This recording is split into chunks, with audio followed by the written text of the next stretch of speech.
لوگوں کے ناموز کے اوپر معترض ہونے والا بندہ تھا۔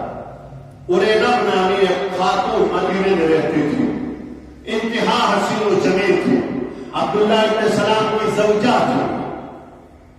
ایک دفعہ غمگین حالت میں بیٹھا ہوا تھا یہ ملعون یزید، عمر عاص جا کے پوچھنے لگا کیا مصیبت تیرے اوپر پڑی ہے آن پڑی ہے کہ جو اس طرح سے بیٹھا ہے؟ کہا یہ مصیبت میرے والد کی وجہ سے، معاویہ والد کی وجہ سے۔ بس یار یہ ساتھ آج کل کا ایک ماحول بھی عجیب ماحول آیا ہے، نام لینے سے بھی فائر کر جاتا ہے۔ بس ذرا سمجھ لیجئے کہ میرے باپ کی وجہ سے، اس ملعون باپ کی وجہ سے۔ کہا کیوں؟ اپنے باپ کو کیوں گالی دے رہے ہو؟ کہتا ہے کہ کیوں گالی نہ دے دوں، یہ دنیا کی تمام گالیاں اس کے لائق ہے میرا باپ، تمام گالیوں کے لائق ہے میرا باپ، اس لیے کہ عمر عاص کہتا ہے کہ تیرے لیے جاہو جلال مقام سب چیزیں بنا کے رکھا ہے اور تم اس کو برا بلا کہتے ہو۔ کہا مجھے کیا ضرورت؟ تو پوچھا پھر کیا چاہتے ہو؟ چاہتا ہوں فلاں اس خاتون سے شادی کروں، مدینے میں نامور خاتون ہے، ارینب کہتے ہیں۔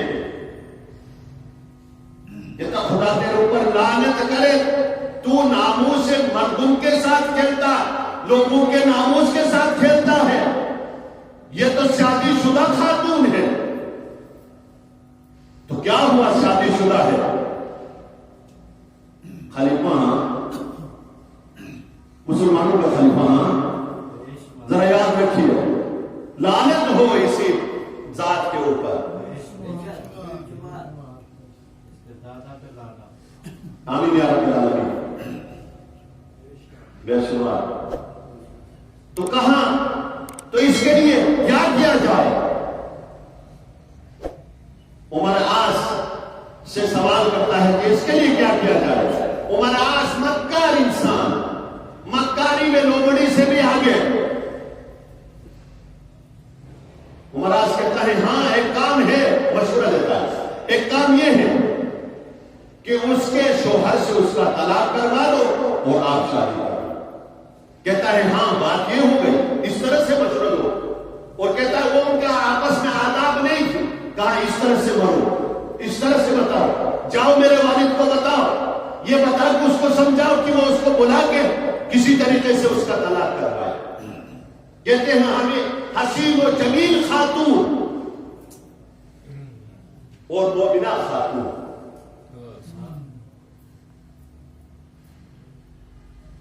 ارینب مومنہ خاتون تھی، حسین و جمیل خاتون تھی۔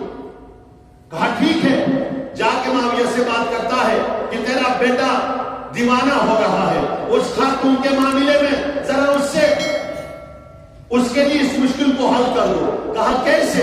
کہا اس کے والد کو، اس کے شوہر کو بلاؤ، اس خاتون کے ارینب کے مدینے میں اس کے شوہر کو بلاؤ اپنے پاس، اس کو ذرا تما نالش دے دو، اس کے بعد وہ اپنے زوجہ کو طلاق کر دے گا۔ تو اس میں اتنے میں اپنے بیٹی سے بات کرتا ہے، پانچواں خلیفہ مسلمانوں کیا یہ سازش ایک خاتون کو، ایک مومن متدین خاتون کو، متدین ایک نماز گزار، خالی نماز پڑھنے والا، معرفت کے بغیر نماز پڑھنے والا ایک انسان سے، ظاہر عابد ایک انسان سے چھڑانے کے لیے یہ سازش کہاں پر؟ خلیفۃ المسلمین کے گھر میں۔ ذرا سوچیے، خلیفۃ المسلمین کے گھر میں یہ سازش ہے، ایک مرد کی بیوی کو طلاق کرا کے اپنے بیٹے یزید سے شادی کرانے کے خاطر خواہشات نفسانی کے اوپر یہ اتنے ہی کنٹرول نہیں کر سکتے تھے، اتنے ہی جاہل تھے، اتنے ہی جرأت مند ہو چکے تھے کہ کسی کے ناموش کو حاصل کرنے کے لیے یہ سازش خلیفۃ المسلمین، لعنت ہو اس ذات کے اوپر، لعنت ہو اس ذات کے اوپر۔ تو ٹھیک ہے، بلایا جا رہا ہے، اس کو دعوت دی جا رہی ہے، مدینے میں بلا کے ماویہ اپنے پاس اس کو رکھتا ہے اور اپنے پاس بٹھا دیتا ہے مقام۔ پھر کہتا ہے کہ میری بیٹی چاہتی ہے کہ ایک مومن اور ایک نماز گزار، ایک زاہد، ایک عابد شخص سے میری بیٹی کی شادی ہو جائے۔ کہا میں شادی شدہ ہوں، کوئی بات نہیں ہے، آپ شادی شدہ ہیں تو ہو سکتا ہے دوسری شادی بھی، تو ٹھیک ہے، لیکن شرط یہ ہے کہ میری وہ بیٹی کے پاس کچھ شرائط ہیں، اس شرائط کو پر عمل کرنا ہوگا۔ کہا ٹھیک ہے۔ اب اس کو چونکہ وہ مقام دیا اپنے پاس بٹھا کر، کہا تیرے ساتھ تیری اس عبادت کی وجہ سے، تیرے ان نمازوں کی وجہ سے، وہ بیماری ہر نماز تھا، معصومین علیہ السلام کو رضا رکھے بغیر نماز تھا، معصومین کی رضامندی حاصل کیے بغیر نماز تھا۔ اس کے لیے بھی میں بتا دوں کہ وہ کیسے، کہ کہا ٹھیک ہے۔ اب دیکھا جاہ و جلال خلیفۃ المسلمین کا داماد اور اس کی بیٹی سے شادی، اور وہ انعامات اکرامات جو خلیفے کی طرف سے ہونا ہے اس کو، جو اس کے زندگی میں کام آنے کے لیے، وہ دولت، وہ جائیداد بتانے کے بعد کہتا ہے کہ بیٹی کو دکھاتا ہے یہ بیٹی ہے۔ بیٹی کہتی ہے ٹھیک ہے۔ اب بیٹی شرط لگاتی ہے کہ ہاں میرے ساتھ شادی کرنے کی صورت میں پہلے اس بیوی کو طلاق، ایک ہی بیوی، ایک مرد ایک بیوی، ٹھیک ہے، خدا بھی اکیلا ایک اور بیوی بھی اکیلے اور شوہر بھی اکیلا، میں اس کے علاوہ کسی سے شادی نہیں کروں گی، وہ شرط لگاتی ہے۔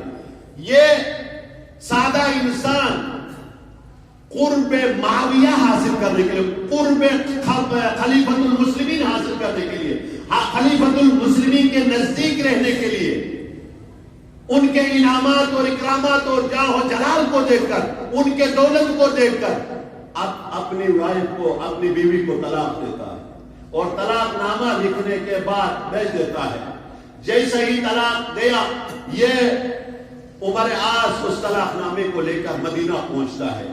مدینے میں جیسے ہی عرینہ کے گھر کی طرف یہ بندہ جا رہا تھا، عمر عاص، مولا ابا عبداللہ حسین صلوات بھیجے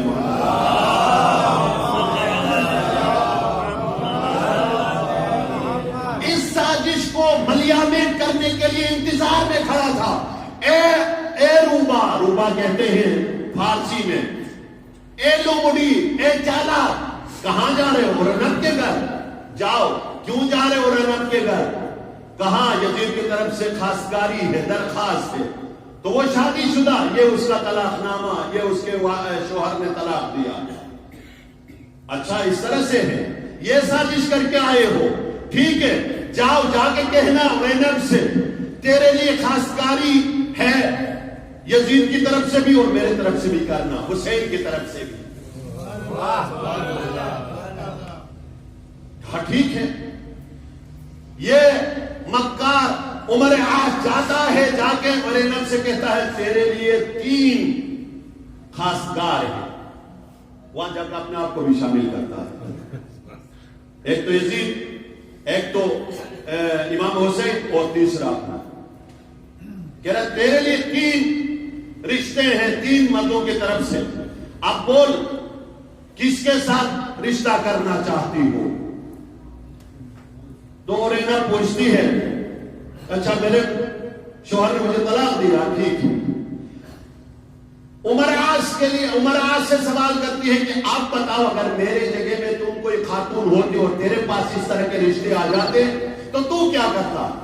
زندگی میں ایک ہی سچ بولا ہے، اور وہ یہ اسی مقام پہ اس ملعون نے، عمر عاص نے کہا اگر دنیا و آخرت کی زندگی چاہتے ہو تو حسین، دنیا کی زندگی، دنیاوی زندگی چاہتی ہو تو یزید، اور دونوں نہیں چاہتی ہو تو میں۔